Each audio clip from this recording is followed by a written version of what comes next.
Biased courts of India. Indian courts have repeatedly faced criticism for their bias against Hindus. Their judgments are often lacking consistency and objectivity, with interpretations of the Constitution appearing to be based on the petitioner's religion. Let's expose them. When Congress brought the Waqf Amendment Act 2013, many Hindu lawyers felt it was anti-Hindu and anti-constitution and approached the Supreme Court, but the Supreme Court declined to hear them and asked them to approach the High Court. The Supreme Court's response was freezing and rude. After 12 years, when the BJP brought the Waqf Amendment Act 2025, then this time Muslims didn't like it and approached the Supreme Court. But this time the Supreme Court's reaction was entirely different.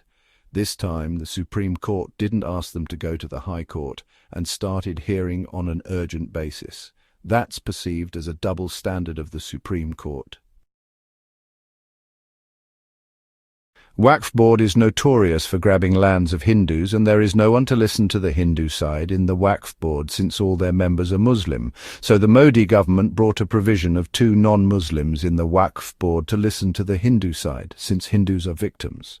But the Supreme Court raised objection here. Surprisingly, the same Supreme Court in Vinod Kumar MP v Malabar Devaswam Board 2024 case ruled that caste, race, religion or language cannot bar appointments as non-hereditary trustees in temples. What a hypocrisy!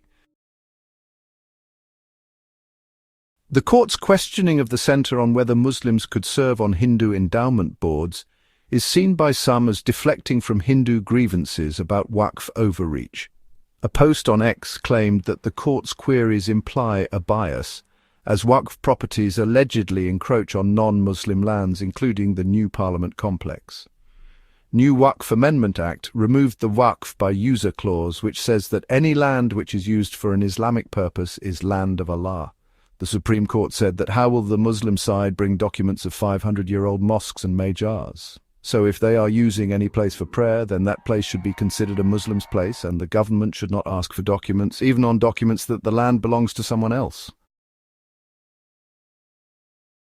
But the same Supreme Court rejected the same argument in the Ram Janmabhoomi case and asked Hindus to prove that the land that they are demanding actually belongs to Sri Ram. The Hindu side presented the Skand Puran reference, Edward's pillar, and Hans Baker's map, to prove that it was the exact place where Ram was born, and won the case. Hindus have submitted scientific evidence in Kashi Janwapi Temple, Das Bodhshala Temple, Sambal Harihar Temple, and Krishna Janmabhoomi. But still, the same Supreme Court and local courts are not ruling in favour of Hindus. It's a Shamal case, 1972. In this judgment, the Supreme Court said that the appointment of pujari in temples is a secular function, and appointments must not violate constitutional mandates against caste-based exclusion. The same court is saying, why interfere in the Waqf Board appointment? Sabarimala Temple case, 2018. Women are not allowed in the Sabarimala Temple, which is an age-old tradition of this temple, but in 2018 the Supreme Court interfered in the internal matters of Hindus and struck down this tradition. After this, many Muslim women also filed petitions in the Supreme Court for seeking women's entry in mosques, but the Supreme Court didn't take this PIL as seriously as it took the Sabarimala pill. 6 years have passed and the case is still going on. The issue is still unresolved, and the Supreme Court is not hearing this case regularly. As Narayana Dikshitulu v. State of Andhra Pradesh in 1996 and N. Adithayan v. Travancore Devaswam Board in 2002. The Supreme Court itself has told many times which practices are protected under Articles 25 and 26 and which are not, and management of religious body doesn't fall under Article 26. Then why is the Supreme Court raising questions on the appointment of non-Muslims in the Waqf Board, which is a management body? Supreme Court should read its own older judgment, but wait a minute, those judgments were delivered for Hindus. Temple control by the government. In India, temples are controlled by the government. They take temple money and use it for secular purposes, but mosques and churches are completely free. For the last 10 years, Hindus have been begging to look into this matter, but every time the Supreme Court asks them to go to the High Court, There was a Shiv temple which was demolished in Delhi, and it was said that Lord Shiva didn't need our protection, and the Supreme Court later upheld this decision. If temple by user and church by user are not a thing, why should Waqf by user exist? Are the Hindu Endowment Act or the Christian Endowment Act applicable to Muslims? Then why should the Waqf Property Act apply to non-Muslims? On the Kashmir Hindu genocide and mass exodus, the Supreme Court said, "We cannot reopen the case of the massacre of Kashmiri Hindus because it is a 35-plus years old case," and the same Supreme Court observed that a land that is 500 years old must belong to Waqf, even though they don't have any documents. A brazen double standard of the Supreme Court. Historical context and partition-era grievances. Critics argue that post-partition policies exacerbated inequities.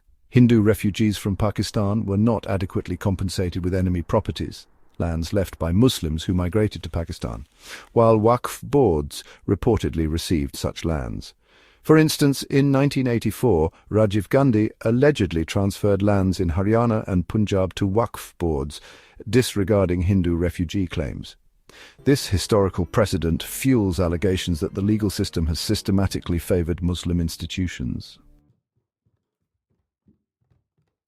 Only a few instances are highlighted here, but there are numerous cases where the Supreme Court's interpretation of Articles 14, right to equality, Article 25, freedom of religion, and Article 26, right to manage religious affairs, appears inconsistent and seemingly influenced by the religious identity of the petitioner. As a result, the Supreme Court is increasingly facing mistrust from a significant section of the Hindu community in India who expect the judiciary to uphold impartiality and maintain equal respect and neutrality toward all religions. Many nationalists demanded the total abrogation of the Waqf, though the government opted for an amendment in the Waqf rules. It is enigmatic that though India is considered a secular nation, there are clear-cut evidences and instances where Muslims are favoured and Hindus are suppressed and neglected. Parliamentary Affairs Minister Kiran Rijiju says, "I am confident that the Supreme Court will not venture into a legislative matter. We have to respect each other. If tomorrow the government interferes with the judiciary, it won't be nice. The separation of powers is well defined." Since 2014, the Narendra Modi-led BJP government has been working relentlessly to reform the socio-political and economic situations in India, which had been ill-managed, scam-ridden, having poor accountability, abuse of freedom of expression, suppression of the Hindu causes to favour the Muslims by the anti-Hindu and pro-Muslim Congress Party, and recently by the India Alliance, a coalition of collusion of the anti-Hindu opposition parties. Modi-led NDA government, having the absolute mandate of the people of India, need to focus on the judicial reform sooner than later. Share these inconsistencies maximum to enlighten all the stakeholders and unite the suppressed and neglected Hindus to get appropriate justice.